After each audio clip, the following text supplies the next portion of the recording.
Can you imagine at BYU 2 hours of slow dancing, the sexual tension that is happening in that room? It is thick. You can cut that with a knife. Welcome back to Weddings Unwrapped, the show where we dive into the stories behind the business that started from nothing but a dream. I'm Daniel Driggs, and today I have a special guest with me, Alison. That was so good. Woo, thank you. That was so good. First Wow. take. That's a first. So, oh my gosh, started from nothing but a dream. Started nothing but a dream. Oh it's my amazing. gosh, I know. yes. I know. I'm just here. Yes. So Alison is amazing. Not only did she get married at the best venue in Utah, which is impressive. It is, yeah. But also she is a personal coach. She is a author. She is a book writer. She is a party planner, florist. I love other people trying to like summarize what I do. Yes. They want me to do it. I'm Everything. like, no. Keep going. I like what you're doing. I'll keep going. I could keep going. Probably the life of the party. That's got to be her number one thing. Period. She brings the party. Good time girl. Yes, that I like that. The power. You are the power. Yes, I love it. So, no, we're so happy to have you. Seriously, thank you for doing this. Thank you for having me. Yes, of course. So, let's get into it. Let's unwrap weddings, right? Please. So, you're known for living life fiercely. That's a word you use a lot. Do I? Yes. Oh, great. Let's do it. Yes. What does living fiercely mean to you? Oh, gosh. Wow.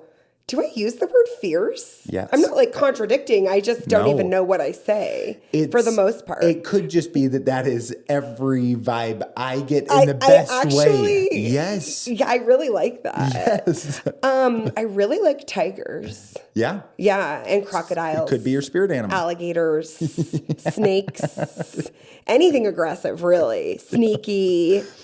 Fierce. Ooh, well, when I think of the word fierce, I think of drag queens because that's that's one we missed. Yeah, yes. It is. It's drag queens.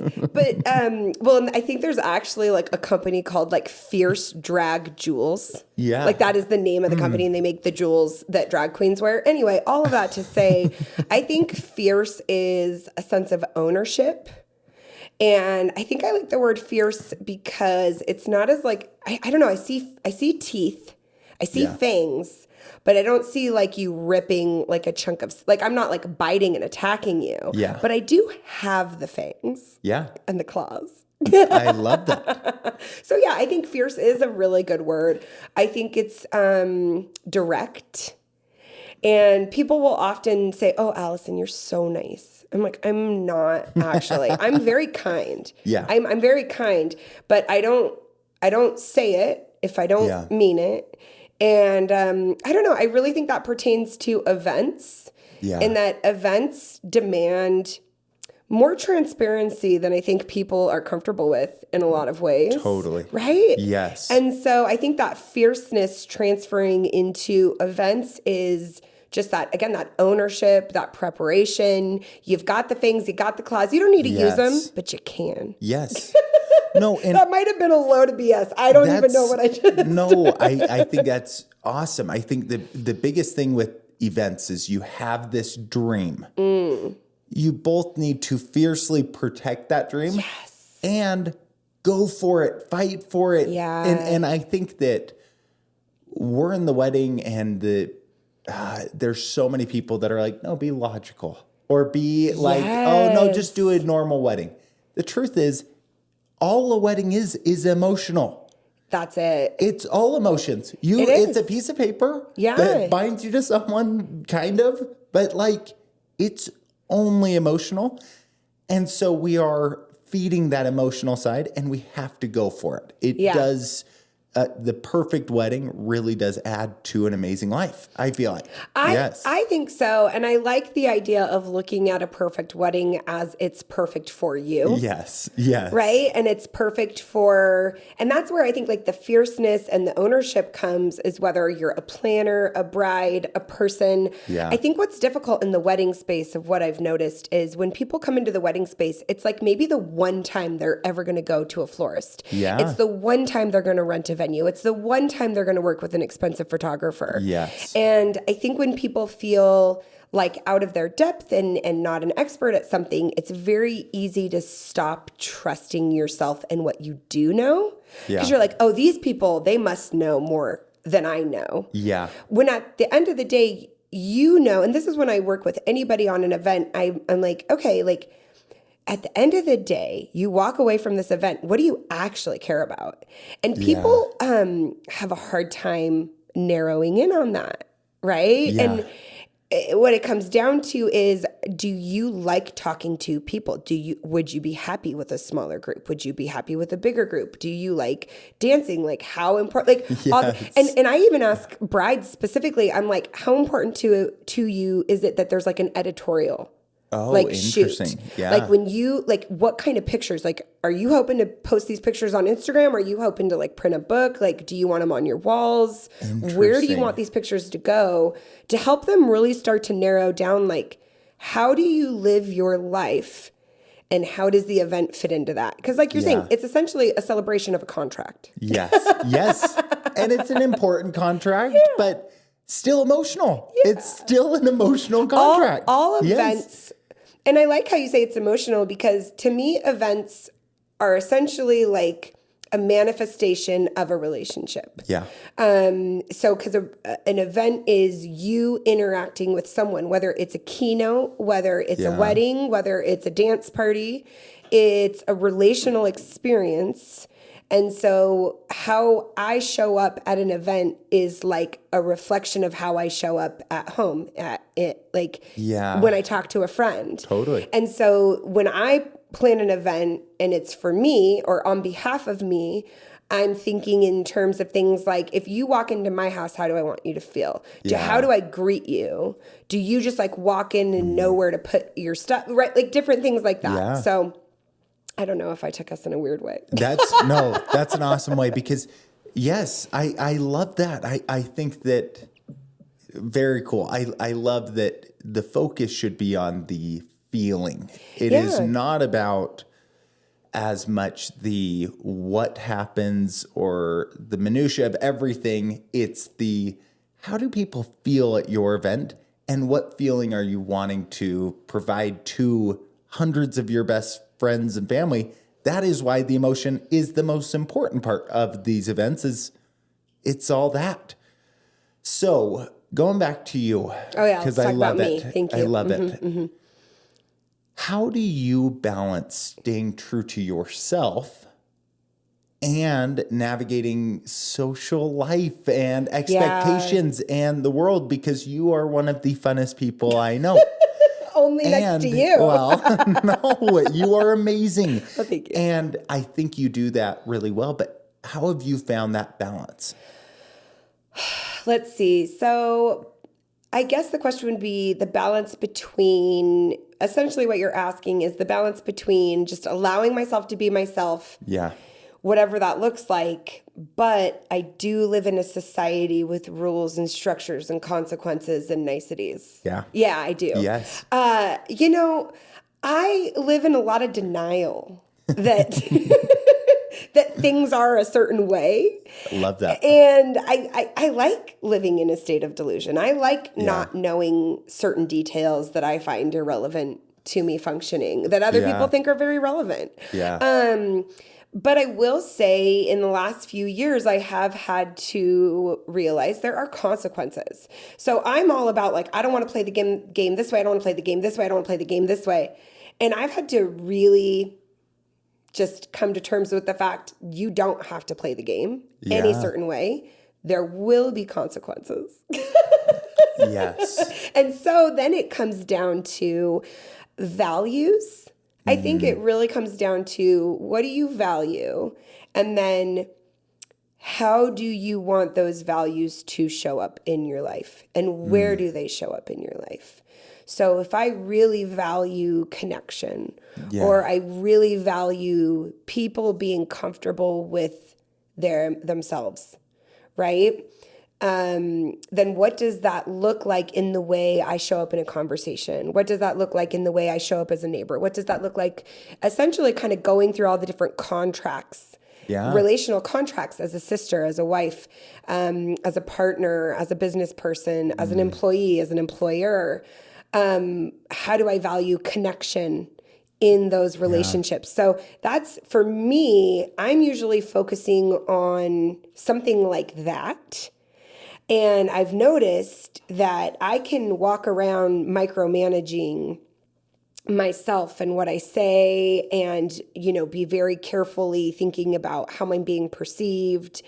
And I don't want it to come across this way or that way. And it's exhausting, right? It's so exhausting.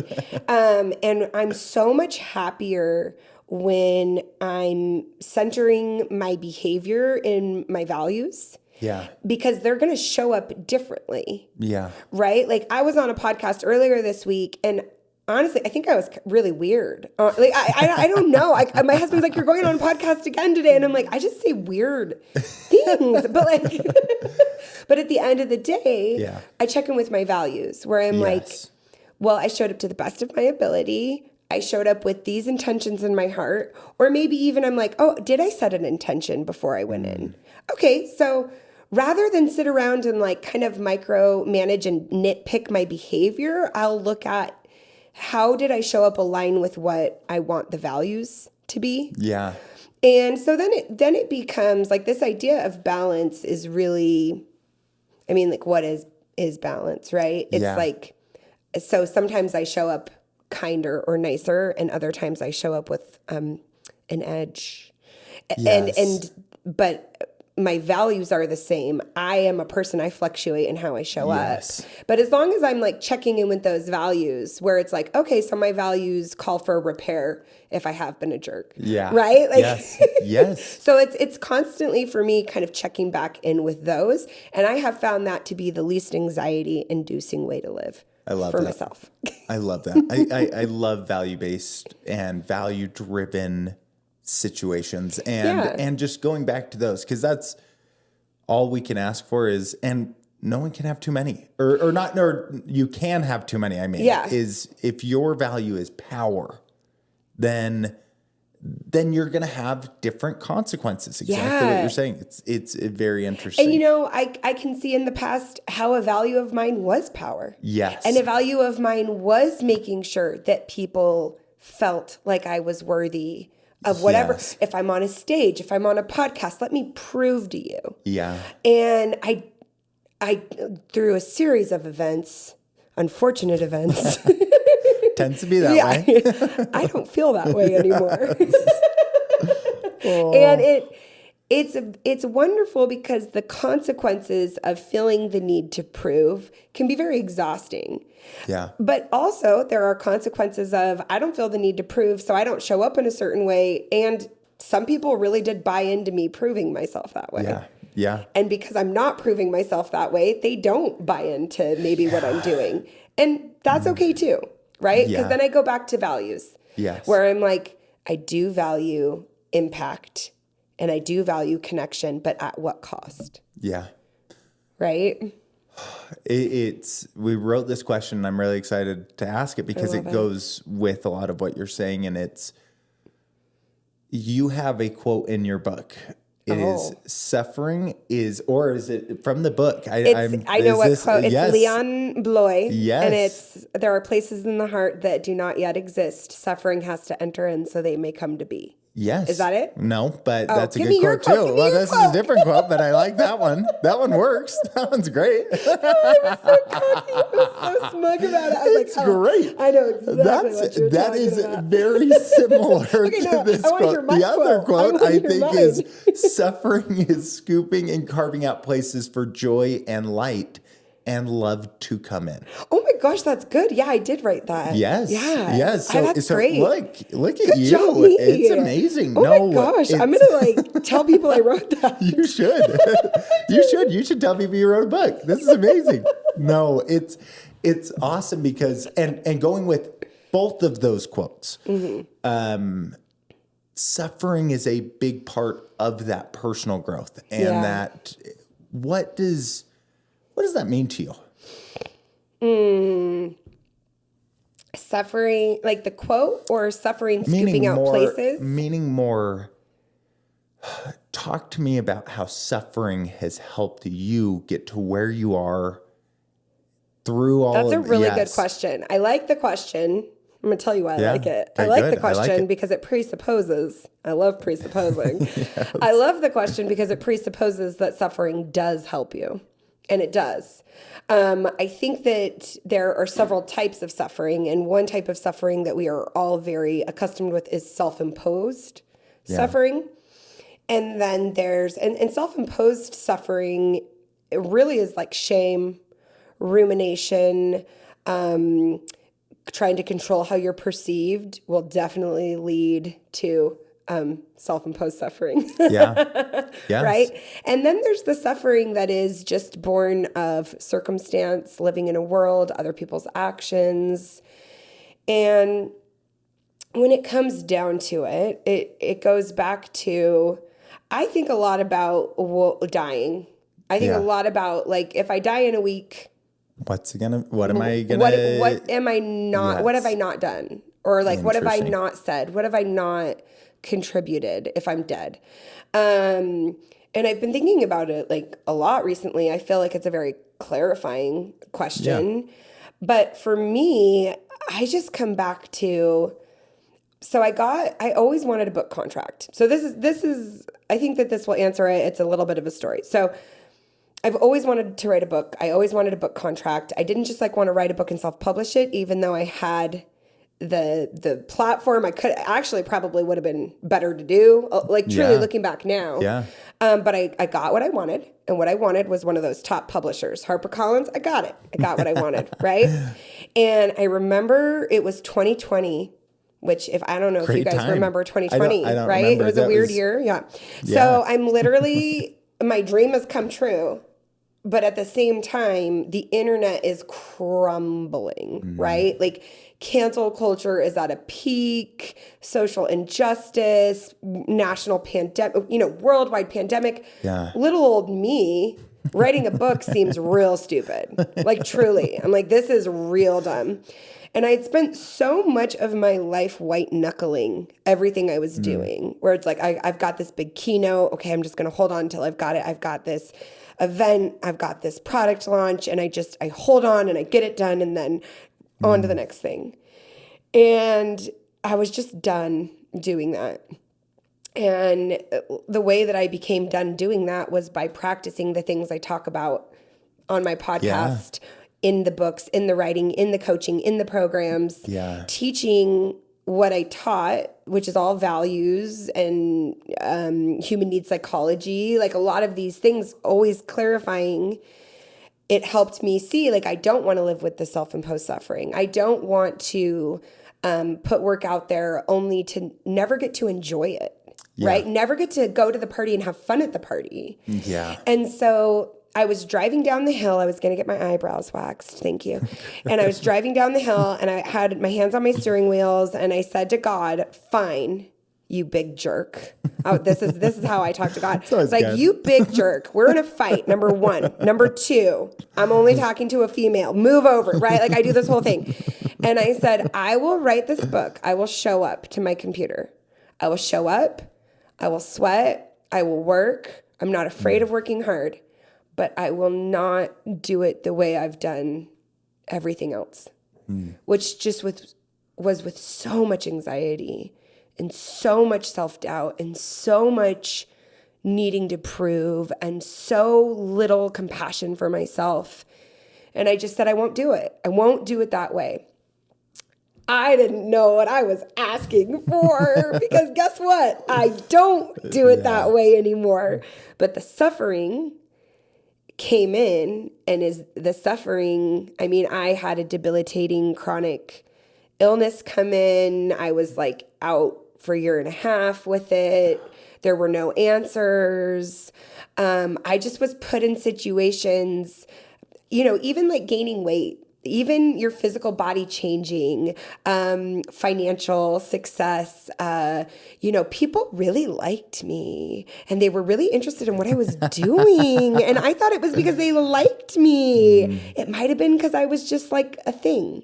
Interesting. Like a hype, like a popular thing at the time, right? Like, so there were all of these things happening, and essentially every single thing that I thought that I couldn't live without went away. Yeah. And every single metric and every single validation, like in order to get myself to like not be obsessed with what people online thought about me, I'd be like, well, but all of the people in my real life love me. Yeah. And like all of the people in my real life can count on me and aren't mad at me and think I'm a good person. And then I got in fights with everybody. Yes. Right? I don't fight with my family. I don't fight with my sister. I don't fight with my mom. I fought with everybody. Like with everybody.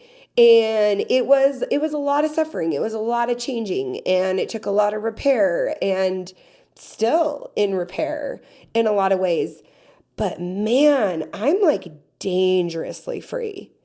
I'm terrifying. Like I'm really like I am terrifying because you're fierce. I am fierce. Fierce drag jewels. Yes.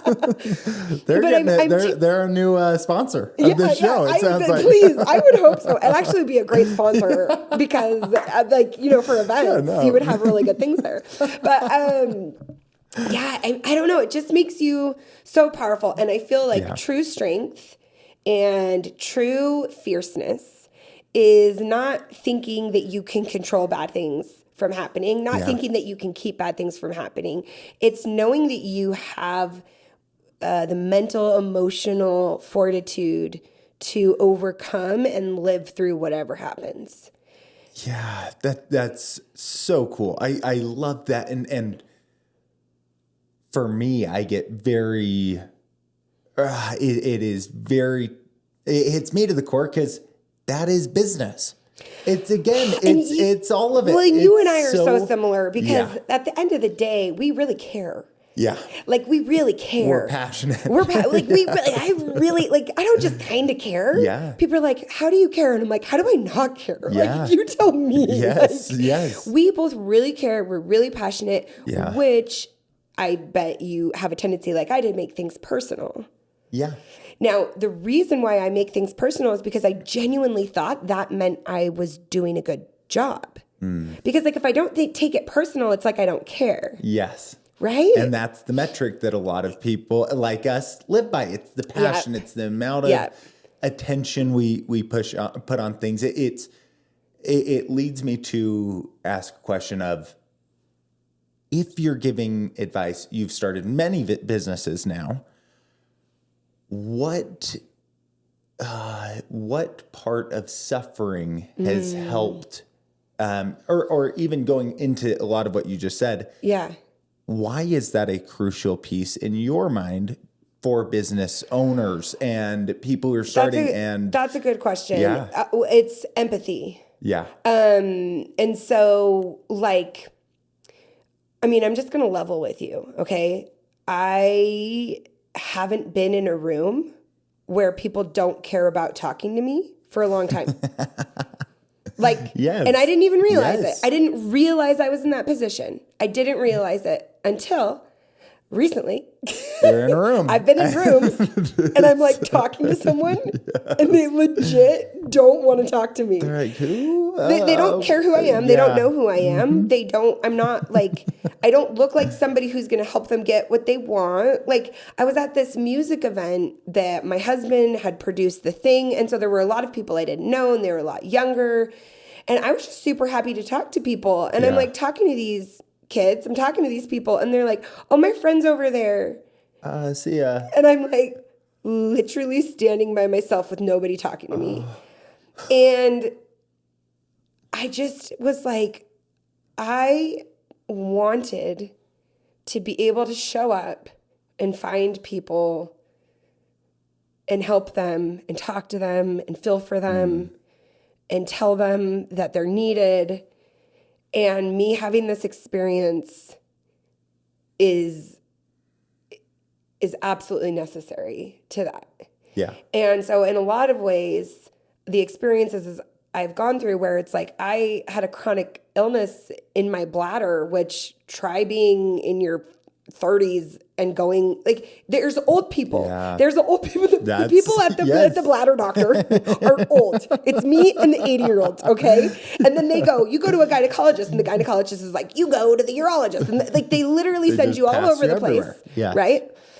And I'm not very patient. Really? Yeah, it's weird, right? Yeah, I'm not very patient. Did I have much patience for people with chronic pain? Have I had a lot of patience for people who have something they're struggling with and can't seem to get over it? I have so much more patience now, right? Yeah. And like I grew up with parents who provided everything I needed. And then I was very successful and very confident financially. And then we had to shift the whole way our finances and business and family worked. And to sell a dance party ticket and know that I might not be able to afford that ticket. I've never been in that position. So it changed everything for me. And it made me more of the business person I want to be. And back to taking things personally, I realized taking things personally actually makes it about you. Yes. And it's interesting. This is this is. Yeah. And so when of course I want the feedback from the trusted sources. Yeah. Notice how I said that. Like I'll receive feedback from you, a little bit of feedback. I'll actually receive more feedback from Lori, who I worked with more closely on the event. Lori has more feedback. Well, she's got a lot of feedback, but also I trust. I think everything's awesome. Well, but I trust. But like Lori's the person who's like, Alison, like you didn't show up this way or that way. I'd be like, well, shoot, Lori, thank you for bringing that to my attention because you're the person on that little, Brene Brown says, like your little Post-it note of people that you will take feedback from should be very, very small. Yeah. And in work situations, I'm not saying we don't take feedback. There's no reflection, but by taking everything personally and making it about me, and it's not about me. Gosh dang it, but I sure can make it about me. That's why I've made the Allison Show and Awesome with Allison and everything with my name in it. So I'm good at Panini Man Dan. This is great. This is an eye opener in a lot of good ways. I think that I'm going to shift a little bit to events. I love I'm events. excited. I love talking about events. I know. So you've done, walk me through. So you've been a florist. I know that. Have you done photo? Have you done event planning? What have you done? The great thing about doing your own business is that you do everything, right? And so even in college, I hosted events. Because they're just who I am. Yeah. So like I would throw these really weird themed dance parties because I could. Because I had the skills to make a flyer. Awesome. Yeah. And I would literally go to the copy shop and photograph the flyers and cut the piece of paper into fours and then stand at BYU. And just, hey, Cougars! Hey, come to this party. Do you want to know the best parties I threw? Yes, that's what I was going to ask. I was going to say, I want to hear very worst. Okay. I want to hear the very best. Okay. Oh my gosh. Yeah. What else? I had another one. And I want to... the first. I want to hear the first event you ever threw that you remember throwing. It could be you're 7 years old. Yeah. But let's start with the best because you have the best. The best already. The best. I'm truly the most proud of this. Yeah. So BYU, dry college campus. Okay. Yes. Which almost makes parties more fun. Oh, it does. It's a challenge. It's a real challenge. It's like I have to make it good enough because I can't make them drink enough. Yeah. To have fun. And if like they're sneaking into Mike's Herd Lemonade, that's not on me, but I find the bottles afterwards. It's fine. And so that's just lemonade, right? It's just lemonade. Yeah, it's just lemonade. Like literally, like I'm that much. I'm like, ooh, yeah. So when I was in school, I don't even remember how this started, but we did slow dance parties. Okay. We would only play slow songs. Can you imagine at BYU 2 hours of slow dancing, the sexual tension that is happening in that room? It is thick. You can cut that with a knife. You're getting people kicked out of BYU Oh, just absolutely. yourself. Okay, true story. I had somebody like pull me aside and be like, I don't feel good about your party. They like confessed to me. I'm like, I'm not your bishop. I'm not your church leader, and your guilt is on you, sir. Like, I think about that now, and I'm like, I want to call him and be like, that was really weird how you tried to put your guilt on me for the way you slow danced with I don't even know who. I felt great about it, by the way. I felt great about the way I slow dance. A little bump and grind, okay? So we would do these slow dance parties, and in the bathroom, we'd have bowls of gum. Okay. And like breath spray. Smart. And then we also would play the last song was Twist and Shout. Oh, Shake it, baby. Now. So that was the last song. And it is like, like the build. Yes. Everybody's like down, like on the ground, ready to like pop up. Oh, that the is energy, awesome. like the energy. So I think it was like the build, like the slow dance build. It just was like this little pressure cooker. And then you just like popped it with the Beatles of like Twist and Shout. And it just, fun. those were so good. People still talk like Yes. out and about town. People like, remember when you threw those parties in college? And I'm like, I do.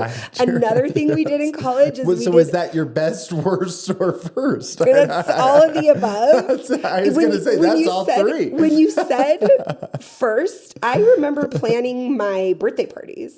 Oh, fun. I remember doing a 50s themed birthday party and like making sure everybody's in theme and decorating the whole house. My mom is very, very creative. She's a writer, but she has such a beautiful way of making all of her kids feel like we're geniuses. That's cool. She really does. And so when it comes to like throwing a party, my mom wasn't like walking around being like, we should put this here, we should put this here. She was like, wow, Allison, you really know what you're doing. I'll do whatever you say. It's kind of like how she would play that. That's cool. And she's so sweet. She's still that way. She still thinks what me and my sister do is just the coolest. And it's funny because my 9-year-old, I genuinely ask her like what I should wear, and she's got good taste. Like she tells me like those shoes no, and I'm like I'll put them back. You're right. Like, you are correct. She is correct. Yes. But I think that was such a good example she gave me because that gave me confidence as like a 10-year-old. It's like I throw the best party. Yeah. And it's like you look back on that party, you're laughing your head off, but it's gosh. It was the best party. It was a good party. What happened? What'd you do? Yeah. I mean, it was a slumber party. Oh, there was like that's a win. there were like those little like cutout records, everywhere. The thing is, people have it too easy. When I was throwing parties for my kids, old crone back in the day, when I was back in the day, early 2000s. No, because like my youngest was born in 2010, and I would do a themed party every year for my kids because themes are close to God. Like that's the best thing you can possibly do. Way more fun. Brings in the energy from that theme. Yes, I love a theme. I think that's why I like events. Yeah. I love a theme. Gosh, my wedding was good too. Also themed. Before people themed them. I want to throw that in there. Lovebirds. Yeah, what was your wedding? We took pictures. I just found these the other day. We took pictures, our engagement pictures. I went out into my parents' backyard and built a life-size bird nest. Like gathering like I don't know twigs. if I like this theme. That's awesome. Yeah, and then we took pictures in the nest. Do you look back and are like, that was awesome? Yeah, I'm a genius. I'm a GD genius. I'm like, why am I so underappreciated? If my wife made me such do a that, genius. I don't know if we would have gotten through the Are you engagement kidding? pictures. I don't even remember who took them. Like, I don't even think it was professionally done. We were just like in the backyard, and I was like, I look good in these jeans. Get in the nest. Get in the nest. Your husband. And I did. Love I looked so good in those jeans. I saw the pictures. We'll post a picture. I don't even want people to know how good I looked in those jeans. I wish I still had those boots. We will have that picture. That's just to have to. Do we have any solos of your husband in the nest? Who? Yes. Was he there? Is it about him? I was going to say it's engagement. That's weird. It okay. tends to be both. Listen, maybe not. Listen, your wife is going to say the same thing as my husband, is they'd be bored without us. True. Fair. Listen, yes. But my wife's just as crazy. No, that's the problem. We sometimes are too fun. That's the issue. That is actually my husband and I problem, is that we are more fun than function. Yes. My wife just tore down our bathroom. So that's fun. Yeah, it's kind of fun. It's rational. It's like, okay, cool. Yeah. Did we know how this bathtub was going to fit? No. We just now don't have Those a are bathroom. details for boring people. Yes, totally. I didn't want that bathroom. I didn't want it. No, it's overrated. So good. So one of the values that I think you have is gathering. I do. Gathering people. Gosh darn it, I like people. And you want to connect and you want to be a part of it. And so that, for me, that's why you throw events. Is that true? I think events are an artistic medium for me. Yeah. It's like the energy, for me, events are about playing with energy and from the artistic standpoint, it's like painting or creating with energy. And so I throw events because it's a medium that lets me do everything I like, which is flowers, spaces, really avant-garde, oversized props, entrances, theatrics, drama, dancing. Like, these are all the things I like. Yes. Theatrics. Yes. And so I've been told many times I really am a gay man, and it's the highest same. It's the same. That's from my brothers. It's the highest. It's the highest compliment. It's the highest compliment. I could, when a gay man tells me they see me as a gay man, I'm like, I feel so seen. Thank you so much. It's been a struggle for me. It's the cis white hetero female. No, but this has been my funnest podcast. Yeah, I think I've ever had. Yes, I'm so glad. This is awesome. No, but I throw events because I love bringing people together. Yeah. So much. Yeah. Really so much. But I also throw events because I get to do what I want to do, which is bask in absurdity. Yeah. I love the absurd. Nothing makes me happier. Creating something that's never been created before. Or creating just, something. Like, why? Like, I have a 6-foot flamingo in front of my house because I commissioned a sculpture artist to make it for a flamingo party. Flamingos weren't a thing then. Okay, now you can just go pick up flamingo crap at any party store. Okay, but I had to commission Chris Purdy to make a 6-foot flamingo that could go on. I like that you said roof. had to. I had to. I had to. If we didn't have a 6-foot flamingo, the best part then is you can't do a flamingo party. No, he was a sculpture artist, and so we had it on a rooftop, so the wind would blow. It was like the Provo Convention Center, their rooftop, and so the flamingo would flow in the wind. Well, Microsoft sponsored the party, and they had a lot of money. Yeah. So that's how I did that. Yes. It's Microsoft. How do I say this? Microsoft. Yes. What is a memorable story from an event that you planned something and it went beyond expectations? Everyone bought in. Everyone got excited. It was, Gosh, I honestly feel like that about like most events I do. I really do. Cool. I think sometimes, and it's like, I guess I think of event as anytime I'm with a group of people in a room. So that might be a keynote. That might be an event somebody else has planned and I step into their energy, right? Yeah. Or from the ground up, I've created the energy. I will say one of my most favorite parties that I ever did was my Allison's birthday get down. And it was in 2016. And I just gave myself permission to do everything that I felt too stupid or embarrassed to do. I had a life-size cake commissioned. I popped out of it. Not a stripper, but I popped out of a cake. I had my husband make a custom song called the Alison. Fun. And then I made up a stupid dance and taught everybody the dance.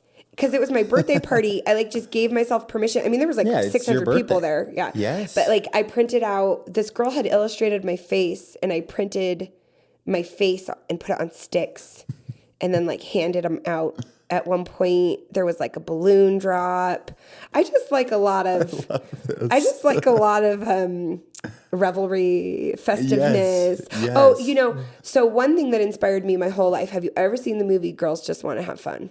I have not. It's a phenomenal 80s movie. Okay. It's got Sarah Jessica Parker and Helen Hunt. I don't think my mom would let me have watched that. Your mom and I need to get together and watch this because I actually bet your mom knows this movie.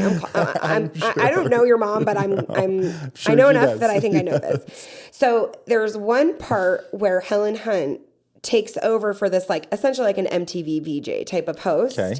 And she gets carried out on this couch, this chaise lounge by these big strapping men. Okay.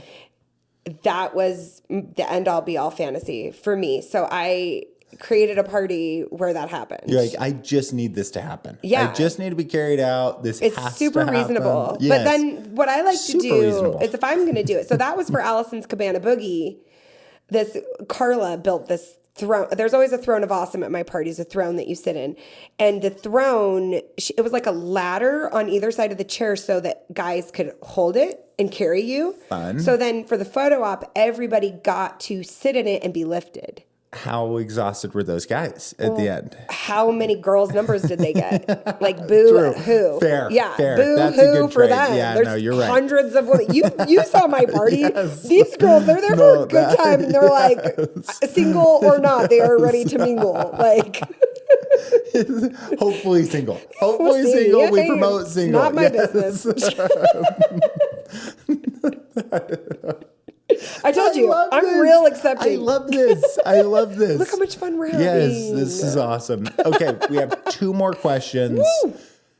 One of the things that we want to talk about is community. What is the best way you foster genuine, long-lasting relationships in both business and personal life? Ooh, I love that.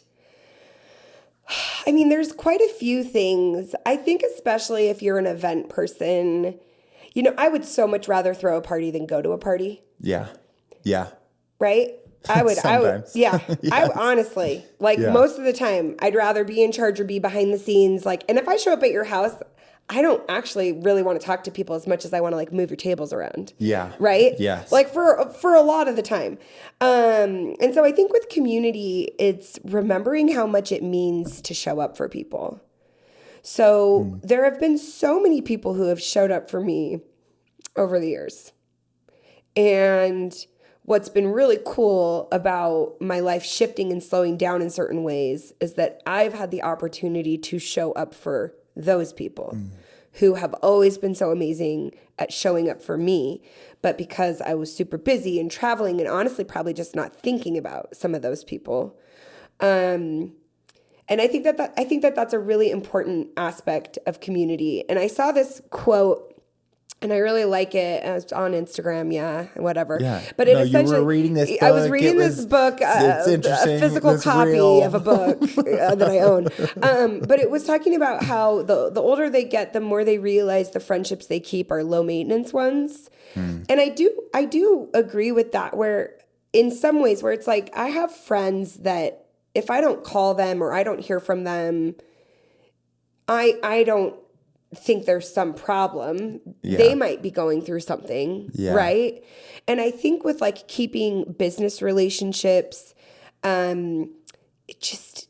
business relationships, community, it's common courtesy, decency, and then a lot of grace, where it's sometimes you're going to be 15 minutes late. Sometimes you're going to not get that thing turned in. Now, if you show up reliably 90% of the time, that's Yeah. great. And so I don't know. I think it's just clear communication. It's hard. You got to have things in writing. Yeah. I Yeah. say that and I don't always do it, but Yeah. having things in writing, just really clearly communicate. And also, I think both in friendship and in business, I don't, like when I met with you guys and I'm like, hey, I've got an idea for a party. I don't come in and go, give me the venue. Yeah. I come in and go, I've got an idea. Here's all the things I can do. Is there anything that I could do that would be beneficial to you? And I think in relationships and in business, so often we come in hot with our ideas and what we need and want.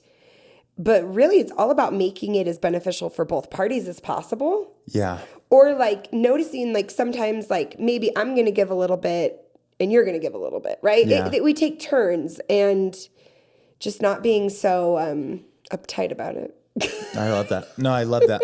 I love that. And we'll wrap up with this. The question that I think a lot of people that will listen to this are going to be asking is, how do I create those friendships across the industry? Like, how do I create business friendships when I know I want something from them? Yeah. Or I know they're going to want something from me. And how do you build that where it's not about the thing and it's about the person, but the thing also matters? It is. Yeah. It's really hard because that is something that, when I got sick, all of these people who showed up in my life a lot of them stopped showing up. And I thought we were friends, but were we business friends or were we friends? Interesting. And that can be really hard with social media. And that can just be really hard with work in general. Yeah.